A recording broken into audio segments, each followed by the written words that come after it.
పెట్టుబడుల అవగాహనపై రేవంత్ మరియు గిరిబాబు గారు కండక్ట్ చేసే వెబినార్ కోసం ఈ నెంబర్కి కాల్ చేయండి. నమస్తే, వెల్కమ్ టు సుమన్ టీవీ. నేను విష్ణు. ప్రస్తుతం పాటు QPFP qualified person finance professional Rajeshwar Reddy గారు ఉన్నారు. వారితో మాట్లాడదాం. సార్ నమస్తే. సార్ రాజేశ్వర్ రెడ్డి గారు. నమస్తే అండి. సార్ రాజేశ్వర్ రెడ్డి గారు, ఈ మ్యూచువల్ ఫండ్స్లో రిటర్న్స్ విషయానికి వస్తే కొంతమంది ఏమో XIRR అంటారు, కొంతమంది ఏమో CAGR అంటారు, కొంతమంది ఏమో అబ్సల్యూట్ రిటర్న్స్ అంటారు. అసలు మనకు వచ్చే రిటర్న్స్ ఏవైతే ఉన్నాయో మ్యూచువల్ ఫండ్స్లో ఆ రిటర్న్స్ని దేంతో కంపేర్ చేసుకోవాలి అంటారు ఈ మూడు రకాల రిటర్న్స్ నుంచి? ఓకే అండి. First of all absolute return అంటే ఏంటి, XIRR ఏంటి, CAGR ఏంటి, ఒకసారి ఫస్ట్ చిన్న ఎగ్జాంపుల్తో తీసుకుందాము. First of all absolute return అంటే అది టైంతో సంబంధం లేదు. జనరల్గా మనము మ్యూచువల్ ఫండ్లో ఇన్వెస్ట్ చేసిన వాళ్ళకి డిఫరెంట్ మ్యూచువల్ ఫండ్ డిస్ట్రిబ్యూటర్స్ నుంచి different portfolio management softwares provide చేస్తారు. అందులో XIRR ఉంటుంది, అబ్సల్యూట్ రిటర్న్ ఉంటుంది. సో జనరల్గా ఇన్వెస్టర్స్కి ఎప్పుడైనా పోర్ట్ఫోలియో చూసుకున్నప్పుడు కొంతమంది అబ్సల్యూట్ రిటర్న్ చూస్తుంటారు, కొంతమంది XIRR చూస్తుంటారు. సో అబ్సల్యూట్ రిటర్న్ అంటే ఏంటి అంటే, ఫర్ ఎగ్జాంపుల్ మీరు ఒక 100 రూపాయలు పెట్టారు, నేను ఒక 100 రూపాయలు పెట్టాను ఇన్వెస్ట్మెంట్. మీది 200 అయింది, నాది 200 అయింది. సో ఇక్కడ ఏంటంటే మీకు 100% రిటర్న్ వచ్చింది, నాకు 100% రిటర్న్ వచ్చింది. సో 100-200 అయింది అని అంటే 100% రిటర్న్ వచ్చింది. బట్ ఇర్రెస్పెక్టివ్ ఆఫ్ టైం, అంటే మీకెంత టైంలో 100-200 అయింది, నాకెంత టైంలో 100-200 అయింది అనేది మనం కన్సిడర్ చేయట్లేదు. సో ఈ టైం అనేది కన్సిడర్ చెయ్యకుండా క్యాలిక్యులేట్ చేసే రిటర్న్ని అబ్సల్యూట్ రిటర్న్ అంటాం. ఓకే, ఫర్ ఎగ్జాంపుల్ ఇప్పుడు నేను మీది 100-200 అయింది అన్నాను, నాది 100-200 అయింది అన్నాను. మీది 2 yearsలో అయింది, నాది 5 yearsలో అయింది. ఓకే, ఆ టైం అనే ఫ్యాక్టర్ వచ్చినప్పుడు అబ్సల్యూట్ రిటర్న్ చూస్తే మీదైనా 100 ఉంటుంది, నాదైనా 100 ఉంటుంది. సో పోర్ట్ఫోలియో స్టేట్మెంట్ చూసుకున్నప్పుడు క్లయింట్స్ ఒక 2 డిఫరెంట్ క్లయింట్స్, ఇప్పుడు మీరు నేను పోర్ట్ఫోలియో స్టేట్మెంట్ చూసుకున్నప్పుడు 100 అంటే సేమ్ రిటర్న్ అనుకుంటాం. కానీ 10 years ఎన్ని రోజుల్లో మీకు 2 years రిటర్న్స్ నేను పొందగలిగాను, మీరు పొందగలిగారు అనేది అక్కడ రైట్. మీకు 2 yearsలో అయిందంటే నియర్లీ ఒక 50% రిటర్న్ వచ్చింది. అది కాంపౌండెడ్ యాన్యువల్ గ్రోత్ రేట్. ఇప్పుడు ఇక్కడ దీన్ని ఏమంటామంటే మనము compounded annual growth rate, CAGR. అంటే మీకు 2 ఏళ్లలో, అంటే రఫ్గా చెప్తున్న పాయింట్స్లో ఉంటుంది మళ్ళీ, అంటే మీకు 2 ఏళ్లలో 50% CAGR వచ్చింది. నాకు మరి 5 ఏళ్ళు పట్టింది నా 100-200 అవడానికి. 5 ఏళ్ళు అంటే దగ్గర దగ్గర ఒక 20%. దట్ మీన్స్ మీ CAGR వేరు, నా CAGR వేరు. అయితే ఈ అబ్సల్యూట్ రిటర్న్ చాలా చోట్ల మెన్షన్ అయి ఉంటుంది, దాన్ని కన్సిడర్ చేయకపోవడమే కరెక్ట్. మరి అబ్సల్యూట్ రిటర్న్ చూసాము, CAGR చూసాం. మరి XIRR అంటే ఏంటి? CAGR అంటే కాంపౌండెడ్ యాన్యువల్ గ్రోత్ రేట్. అంటే ఒక 20% CAGR వచ్చింది అంటే ఫస్ట్ ఇయర్లో 100 కాస్త 120 అయింది, సెకండ్ ఇయర్లో ఈ 120 మీద 20%, మళ్ళీ థర్డ్ ఇయర్లో వచ్చిన దాని మీద 20%. కాంపౌండ్ అవుతూ ఉంటుంది. Compounded annual growth rate, CAGR. అంటే ఆ యాన్యువల్ గ్రోత్ రేట్, ఆ 20% అనేది కాంపౌండ్ అవుతూ ఉంటుంది. So in that case 20% CAGR అంటే ఓవరాల్గా చూసినప్పుడు కాంపౌండ్ అవుతుంది కాబట్టి నెట్ టు నెట్ ఎక్కువ రిటర్న్, అంటే వడ్డీ చక్రవడ్డీ. రైట్. సో నౌ XIRR అంటే ఏంటి? ఇప్పుడు CAGR అనేది ఒక లంసమ్ పేమెంట్కి చూస్తారండి. అంటే నేను ఇప్పుడు మీరు 100 పెడితే 200 అయింది అన్నాను, నేను 100 పెడితే 200 అయింది అన్నాను, మీది 2 years, నాది 5 years. సో ఆ లంసమ్ దానికి మనం చూస్తున్నాం. మరి జనరల్గా మ్యూచువల్ ఫండ్లో ఇన్వెస్ట్ చేసేటప్పుడు SIP ఉంటుంది, సిస్టమేటిక్ ఇన్వెస్ట్మెంట్ ప్లాన్. మరి సిస్టమేటిక్ ఇన్వెస్ట్మెంట్ ప్లాన్ అంటే ఏంటి? పీరియాడికల్ ఇన్వెస్ట్మెంట్స్, అంటే multiple investments in a year, ఒక పద్ధతి ప్రకారం ఇన్వెస్ట్ చేసుకుంటూ పోవడం. మనం ఇంతకుముందు 100-200 అన్నదేమో single investment, one time investment, lumpsum investment. SIP అనేసరికి మంత్ ఆన్ మంత్ వస్తుంది. మోరవర్ ఈ మంత్లో మీరు అబ్జర్వ్ చేస్తే ఒక మంత్ సపోజ్ ఎవరైనా 10th డేట్ పెడతారు SIP, ఒక మంత్ 10th కట్ అవుతుంది, ఇంకో మంత్ 11th, ఒక్క రోజు అటు ఇటు ఉంటుంది. ఎగ్జాక్ట్ 10th అని కూడా చెప్పలేం. జనవరిలో 10th కట్ అయ్యి ఫిబ్రవరిలో 9th కట్ అవ్వచ్చు, మార్చ్లో 10th కట్ అవ్వచ్చు. సో ఒక డే అటు ఇటు ఉంటుంది. More over but that's a periodic investment.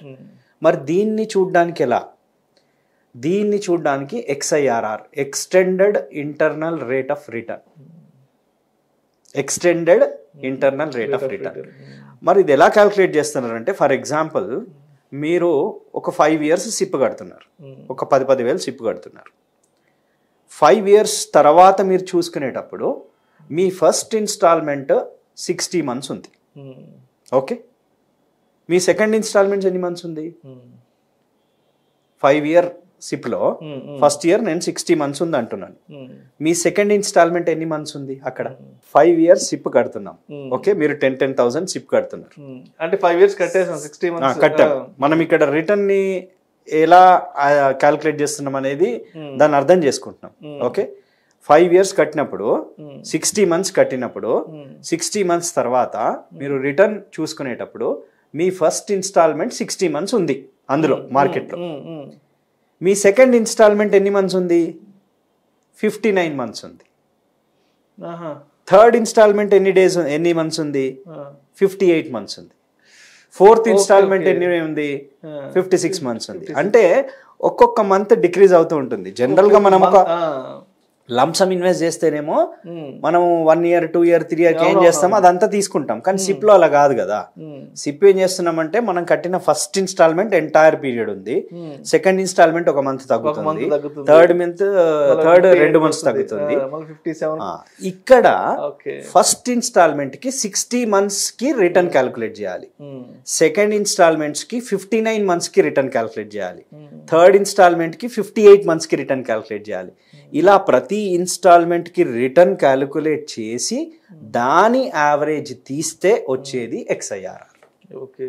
So ఏంటంటే మన ప్రతి ఒక్క రూపాయిని ఎన్నాళ్ళు ఇన్వెస్ట్ చేసాము, దానికి ఎంత రిటర్న్ అనేది ఎగ్జాక్ట్ క్యాలిక్యులేషన్ చేయాలంటే XIRR. XIRRకి ఎక్సెల్లో సింపుల్ ఫార్ములా ఉందండి. మనము = అని టైప్ చేసి XIRR అని టైప్ చేసి బ్రాకెట్ ఓపెన్ చేసి ఆ ఎన్ని పేమెంట్స్ ఉన్నాయో వాటిని సెలెక్ట్ చేయాలి, కామా పెట్టి ఎన్ని డేట్స్ ఉన్నాయో వాటిని సెలెక్ట్ చేయాలి. ఆ డేట్ ప్రకారం ఆ ఇన్వెస్ట్మెంట్ ప్రకారం మనకు అక్కడ ఇచ్చేస్తుంది.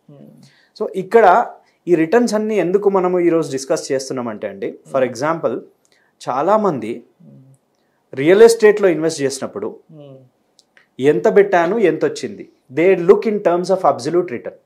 మనం ఫస్ట్ చెప్పిన 100-200, నేను 10 లక్షలు పెట్టాను ఆర్ సే ఫర్ ఎగ్జాంపుల్ ₹1,00,00,000 పెట్టాను, నాకు 2 కోట్లు అయింది అంటాడు.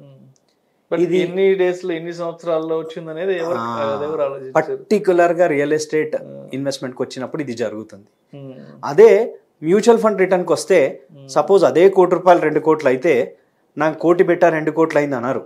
జనరల్ గా when we discuss with each other నాకు ఇంత రిటర్న్ వచ్చింది అంటారు. సో రియల్ ఎస్టేట్ లో 1 కోటి 2 కోట్లు అయింది అన్నప్పుడు మనకు చాలా ఎక్కువ రిటర్న్ ఇచ్చింది అనే థాట్ ప్రాసెస్ లో ఉంటాము. కానీ మ్యూచువల్ ఫండ్ లో 15% రిటర్న్ వచ్చింది అని అంటే ఇంతేనా అనే ఒక థాట్ ప్రాసెస్ ఉంటుంది. కరెక్ట్ గా చెప్పాలి అని అంటే రియల్ ఎస్టేట్ లో 5 ఏళ్లలో ₹1,00,00,000 2 కోట్లు అయినా, మ్యూచువల్ ఫండ్ 15% రిటర్న్ వచ్చినా it is one and the same.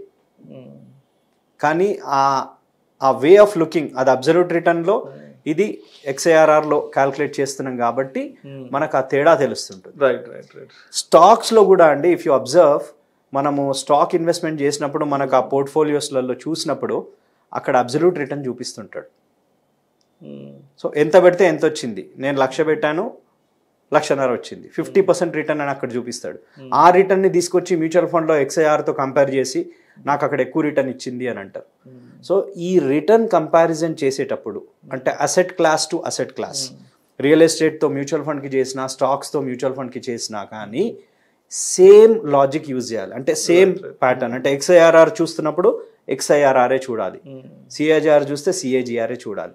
So ఈ క్యాలిక్యులేషన్స్, ఈ XIRR అబ్సల్యూట్ రిటర్న్ CAGRకి డిఫరెన్స్ తెలిసినప్పుడు we will not make wrong, అంటే ఆ రాంగ్ డెసిషన్ తీసుకోము, ఏది తక్కువ వచ్చింది ఏది ఎక్కువ వచ్చింది అనే దగ్గర.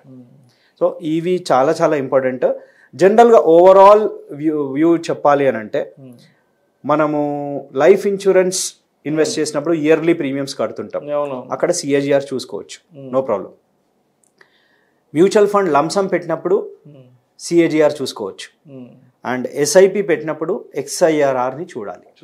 ఎందుకంటే ఒక పర్టికులర్ ఫోలియోలో మనం ఎస్ఐపి కాకుండా మధ్య మధ్యలో లంసమ్స్ కూడా యాడ్ చేసే ఛాన్స్ ఉంది.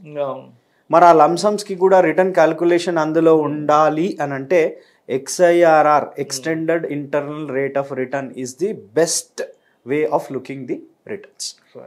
Thank you so much Rajeshwara Reddy గారు.